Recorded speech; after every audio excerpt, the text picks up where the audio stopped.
look ridiculous. You don't look ridiculous. I think you're the sweetest. You look tired. Run down. I think 2 days of long cruises, well, long walks for me. And then yesterday we got up early and painted the boat. Well, not painted the whole boat, we painted the gunnel, the bit that we prepared before. The base coat and the primer went on really easily, and then we got to the coach enamel and it didn't go on quite as easily. It didn't roller on. No, the roller just made a too thin mess of bubbles. So we sort of had a panic. And we were like, have we not mixed it properly? But we had. We needed to brush it on, which takes much longer. Especially the size brush you had. Yeah. And then we also had to brush it on quite thick. But it has actually done it fairly well. We're painting it on the side of the towpath, and so there's bits of fluff that have landed on it. It's not perfect, but we're not looking for a perfect finish. We're just looking for a protection finish at the moment. Yeah, and we've got that, although it will need another coat to smooth things out and to eliminate the dog prints made just outside the duck hatch by an enthusiastic but muddy pooch. I stupidly left the duck hatch open just to talk to Michael, who was outside. So George just comes and he just comes up with double paws and he's just, what's going on inside the boat? Then he gets off and we're all like, oh my god, he's got blue paws. He didn't have blue horses. No, because he had a sufficient layer of mud to protect himself from the blue. So he's not blue, but there's mud embedded in the gunnel paint now. The funniest thing that happened was we were stood there and we weren't in a bad mood. We weren't arguing or anything. We were just like neither of us particularly happy. And like it's lovely. There's quite a busy towpath, and it was Bank Holiday Monday, and everyone who walks past says hello, and you've missed a bit, or it's like painting the Forth Bridge. We had a couple of them. Or my house is available if you want to do some more. And we were just like, yeah, like just chatting to everyone. Yeah. And then there was a few dogs that went past, and then there was about 300 dogs that went past. Yeah, there was a dog walk going. Yeah, there must have been something where like the whole village came out, because there were at least maybe 150 people. No, there's more. It went on for ages. Yeah. So all these kids walking past and just dozens of dogs and every more dog dogs. Of every shape and size that you could possibly imagine. Yeah. And George is just like, oh my god, I can't go. This enormous Great Dane followed immediately by 2 dachshunds. It was like, it was comical. Michael just wanted to get in there and say hello to them all, but he's like standing there with his paintbrush. I just wanted to set up a little chair and like dog smooch 10p. I'd be broke by the end of the day, but still, And George didn't like it at all. No, it's his kind of hell, like having that many dogs. So we finished the painting, tired, and then we walked into Whitchurch, which is not far. It's like 10-15 minutes. Yeah. And what they've done is they've made like a walking route to go all the way from the canal through like a nature reserve. You barely go anywhere. I mean, it's urban in areas, but there's always a footpath. Yeah, so and you're more or less following the stream that exists now, but used to be a canal. So you're more or less following the path of the old canal, which is still apparently awaiting restoration. Yeah, so it's really weird because it just ends like abruptly here with a bridge beyond it. So you kind of know that it used to go further. Yeah. And they're looking to build a marina just the other side of the next bridge. Yeah, which would be pretty good. It's kind of, you can tell, even though it's a bit rough and ready, it's kind of loved. Do you know what I mean? And so many people use the towpath. It's really nice. Yeah. So this branch is actually owned not by the CRT but by the Whitchurch Trust. Yeah. Or Whitchurch Canal Trust. And it's just really welcoming. Yeah. Yeah, it's really great. Yeah. And then you get into the town itself, and there's a nice, lovely big green park, and it used to be a Roman town a long time ago. So you find yourself at like a little kind of seating area where it talks about the Roman defenses, and then there's a large church. That church apparently has the former Earl of Shrewsbury, John Talbot, I believe, who was killed during the War of the Roses and ended up in Shakespeare. In Shakespeare? Yeah, one of Shakespeare's plays. Oh. He's a character in Shakespeare's play. And then he ended up buried in that church. It's a cool little town. And it's a little bit of a walk, but there's a little. So we're pushing on today back out of this little arm and down towards Ellesmere. I keep calling Ellesmere, but it's Ellesmere. We don't think we'll make it that far because there's another arm that you want to go down. The Prees branch. Yeah, which is just a little bit over a half mile and goes down to a marina. It's kind of funny because they call it the Prees branch, but it apparently never went to Pree. So why it's called that? No idea. All right, shall we get going? Yeah. Oh, it ends in a nature reserve. I don't think we're going to walk around the nature reserve. So between us and there, 4 lift bridges, 1 The annoying thing bridge.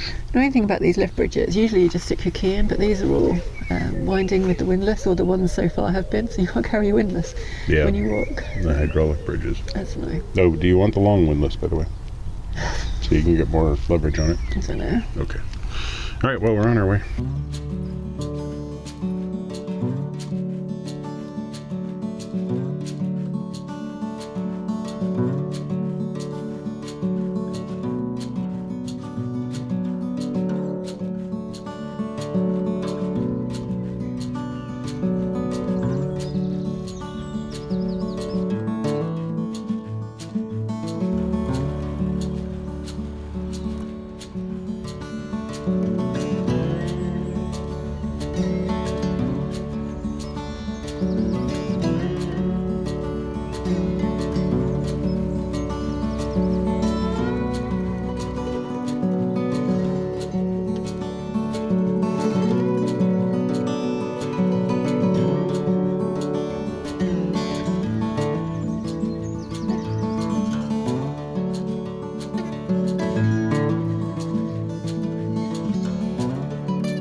So it's been a really long day, but a good day. Which apparently should be our catchphrase. You say it all the time. It's true. Well, I thought the weather would turn. We had, it's forecast to rain at 1 o'clock. Yeah. And then it moved to 4, and then just as we were turning down the arm, we got a little bit damp, and then it went away, and it's nice and, no rain. Sun's out. It's quite beautiful. It's been an incredibly beautiful day. The Llangollen is gorgeous, especially when you get past the Prees branch. And even down the Prees branch was really nice. Yeah, it's really nice. We had no locks today. So then the first section, I think there were 2 lift bridges and then 2 more lift bridges. And we ended up in this convoy of 5 boats, which we were at the front at one stage, and then you caught up with someone else. But I was walking that, and then I was walking it with the woman off the second boat. Mm-hmm. Turns out their boat went up the tidal Thames from Limehouse a week after us, so we were chatting about that. And yeah, you pulled over, so you went from being second in the convoy to last in the convoy. Yeah. And then so we got to the next swing bridge, and the poor Australian family on the first boat had to wait for 5 boats to go through. So it was quite a convoy through there. They took it in good spirits. Oh yeah. They were like, we'll see you at the pub, meaning you'll buy us a drink. Yeah. I don't know, they must have carried on further. We turned down the Prees branch and just suddenly went off of busy convoy to just completely empty, if you're, narrow little stretch. It was gorgeous. If you're going down there and it's time to moor, there was some really lovely mooring spot. It's kind of quite farmy, but not, like when I say that, I mean there's nice farms. It's not farm smelly. And some cows in the distance and some sheep noises. And so there's 2 lift bridges down that way. And at the second one I was like, I'll just wait for him to come back. But then I thought, there might be another one, because I hadn't looked at the map, so I followed you. And then we got to the end and I was like, pick me up, because I'm too tired to walk back. So, and then, because the lift bridges, they're hydraulic, and you use your windlass. You've got to carry your windlass the whole time, and they're really heavy. Well, you ended up doing one. Oh yeah, no, they're really quite heavy. So I make Michael get off to do the swing bridges. So he does the first one. So I go through that, and then when we get into the second one, it's going up and someone else is doing it, so you got out of doing the second one. That's true. And it turned out they were subscribers to the channel. He told me the name of his dogs, and I think they were called Ruth and Rudy. But anyway, the swing bridge, the lift bridge is like all the way up, and one of the dogs ran, did you see it? Yeah. He ran halfway up and then was like, nope, and came back down again. But they very kindly let us go through the bridge first. And then from Prees Bridge up, there's like nature reserves and parks on both sides, and there's virtually nothing in terms of build-up. There's just lots of farms, and the trees start rising up, and all of a sudden you get into the area where there are some moorings, and you get to the first of the meres. Or the first mere, Coal Meres, it's just a very large lake, and you can just see it through the trees. And it's gorgeous. But you just kind of got glimpses of it. Yeah. And we were really lucky, and the sun came out and it was just kind of streaming through the trees. It was really lovely. Yeah, it looked really nice. A little bit later there's Blakemere. And I got some shots of that one. Yeah, that's the one where it was just where the canal is there, and then there's like 10 feet, and then there's just water. Yeah, there's canal, towpath, mere. Yeah. And that's where we saw Dan Brown's boat, so that was quite exciting. I was like, look! Yes, although I didn't know what you were pointing at. But he wasn't home anyway. No. But that was still quite exciting. It was his videos of the Llangollen, plus some of Cruising with Cats videos, plus Timothy and Pernello's Great Canal Journeys. But it was the combination of those videos that kind of convinced us to actually try this. Yeah, because we were still living in LA. Yeah, so it was neat to see. And then there's the tunnel.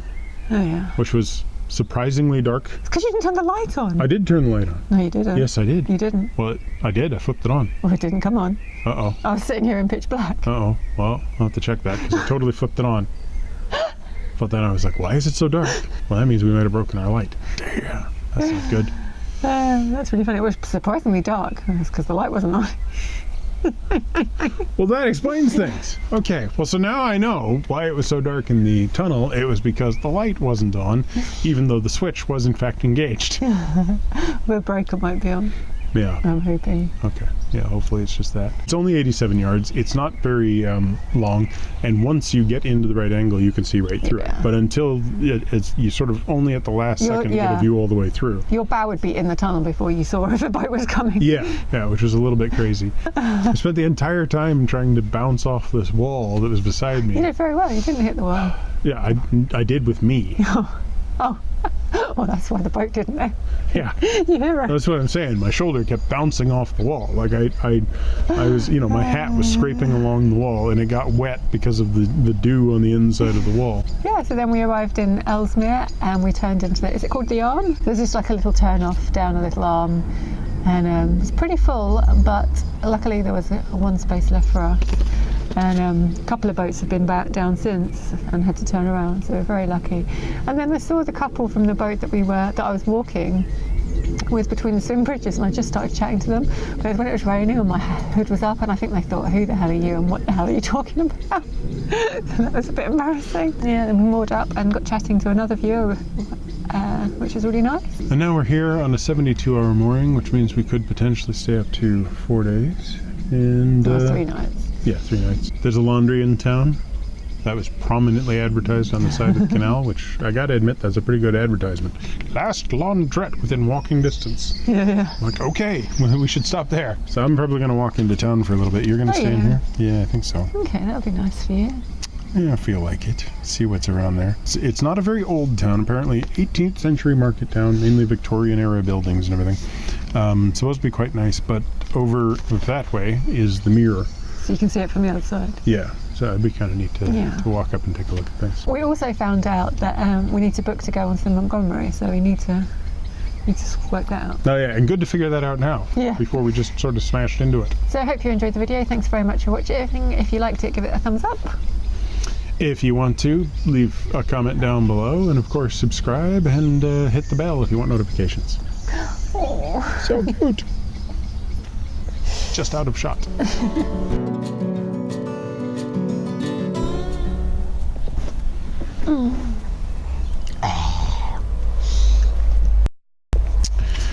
Right. Rightio.